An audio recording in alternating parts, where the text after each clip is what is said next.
दोस्तों, आज हम बात करेंगे न्यू एजुकेशन पॉलिसी की, जो कि कल शाम को ही गवर्नमेंट में अनाउंस की है।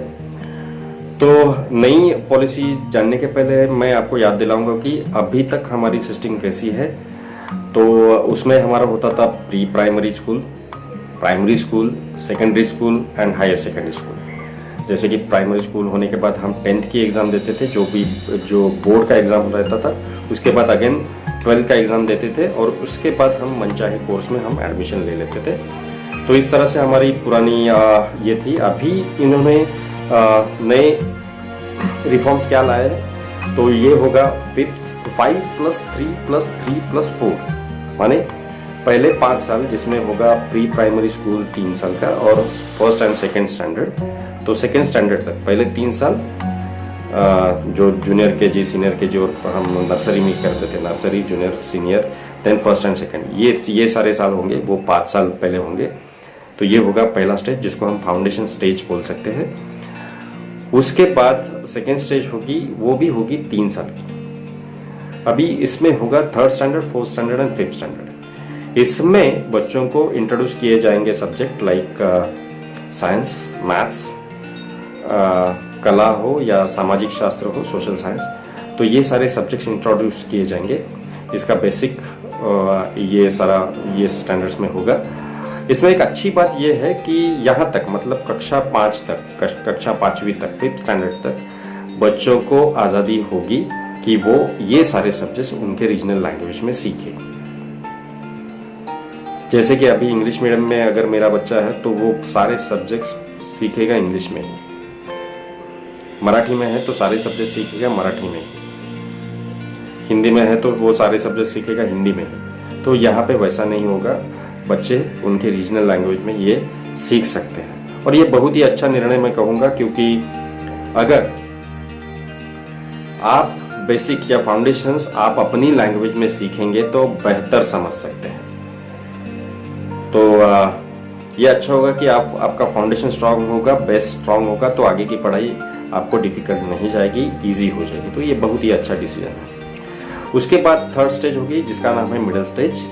ये होगा 8th standard, 6th standard, 7th standard and 8th standard, 6 to 8। Okay, ये 3 सालों में ये मिडिल स्टैंडर्ड ये होगा। इसमें एक अच्छी बात ये है कि आपको कंप्यूटर कोडिंग सिखाई जाएगी। जैसे कि चाइना या यूएस जैसे जो भी डेवलप कंट्रीज है, वहाँ पे बच्चे स्कूल में ही कंप्यूटर कोडिंग सीख जाते हैं। कंप्यूटर कोडिंग माने C++, जावा, VB जो भी रहेगा, उस प्रकार की जो कोडिंग रहेगी वो ये 6ठी, 7वीं और 8वीं कक्षा में वो सीखेंगे। उसके अलावा उन्हें अलाउ किया जाएगा अगर वो प्रैक्टिकल ट्रेनिंग लेना चाहते हैं, जिसको हम इंटर्नशिप बोलते हैं। तो वो इंटर्नशिप के लिए कंपनीज में जा सकते हैं, कंपनीज में वो प्रैक्टिकली काम कर सकते हैं as an intern 6 to 8 standard में ही। तो उनको क्या होगा, ज़्यादा एक्सपीरियंस आएगा। जो भी नॉलेज उन्होंने दिया है उसको अप्लाई कैसे करते हैं वो वहाँ पे वो सीख सकते हैं। ये बहुत ही अच्छा निर्णय है। तो बच्चे तभी से वर्क के रिलेटेड सीरियस होना स्टार्ट हो जाएंगे। तो ये अच्छा निर्णय मैं कहूँगा यहाँ पे। उसके बाद 4 साल का, अभी 5 हो गया, 3 हो गया, 3 हो गया, अभी 4 साल का ये होगा, स्टेज होगा। और वो शुरू होता है 9th standard to 12th standard. तो जैसे कि हम 10th स्टैंडर्ड खत्म करने के बाद आर्ट्स, कॉमर्स या साइंस में जाते थे और 2 साल हम कॉलेज करते थे, या हायर सेकेंडरी बोलेंगे उसको, हायर सेकेंडरी करते थे, फिर सीनियर कॉलेज में जाते थे।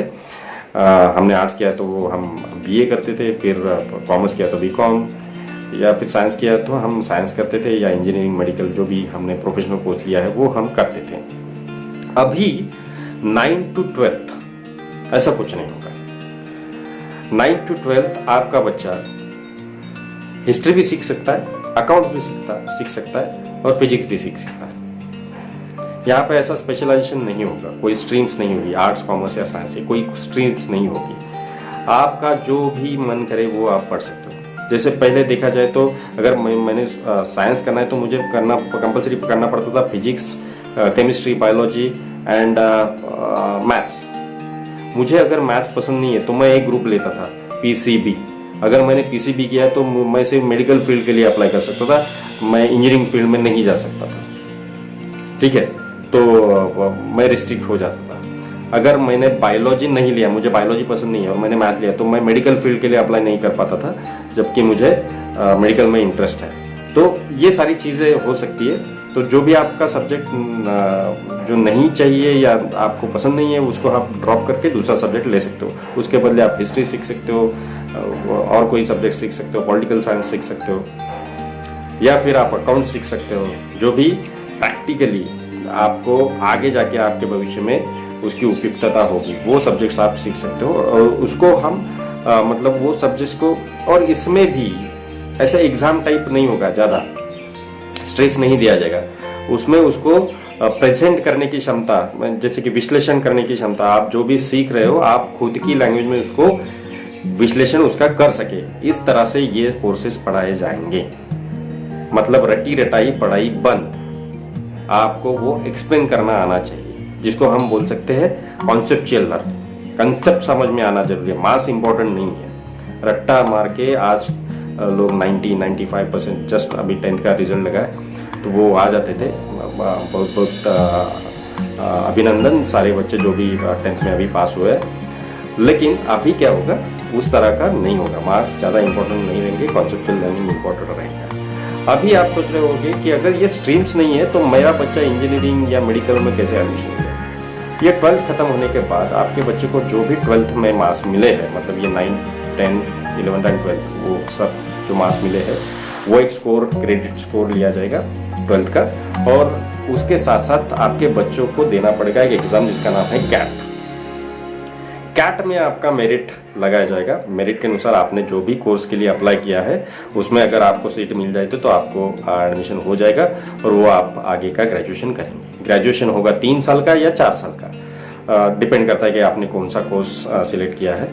अगर आप कुछ चीज़ें ऐसी होती है कि फैमिली रिस्पॉन्सिबिलिटीज आ जाती है या कुछ फाइनेंशियल प्रॉब्लम्स आ जाते हैं जिसकी वजह से बच्चे अपनी पढ़ाई पूरी नहीं कर पाते, तो कोई 1 साल का कॉलेज करके अगर किसी ने कॉलेज छोड़ दिया या वो कॉलेज ड्रॉप आउट हो गया तो उसको सर्टिफिकेट, कोर्स का सर्टिफिकेट दिया जाएगा। हम पहले क्या होते थे, सिस्टम से आउट होते थे, अभी वैसा नहीं होगा। हम सर्टिफिकेट कोर्स उनको मिलेगा। उसके बाद अगर उन्होंने 2 साल का कॉलेज किया है और उसके बाद वो ड्रॉप आउट हो जाते हैं तो उनको डिप्लोमा सर्टिफिकेट मिलेगा। 3 साल पूरे करे तो उन्हें बैचलर्स डिग्री दी जाएगी, और 4 साल पूरे करेंगे तो उनको बैचलर्स डिग्री विथ रिसर्च करके सर्टिफिकेट दिया जाएगा। तो ये बहुत ही अच्छा डिसीजन है इस गवर्नमेंट का। अभी डिपेंड करता है कि ये इम्प्लीमेंट कैसे होता है। अगर इम्प्लीमेंटेशन सही हुआ तो ये बेहतर जिंदगी का, मतलब इंडिया बेहतर हो जाएगा और कुछ बदलाव जरूर निकल के आएंगे। और डेफिनेटली मैं सजेस्ट करूंगा आप सबको कि ये कोर्स का आप सब लोग स्वागत करें, बच्चों का ध्यान रखें, बच्चों को समझाएं ये आगे कैसे होगा।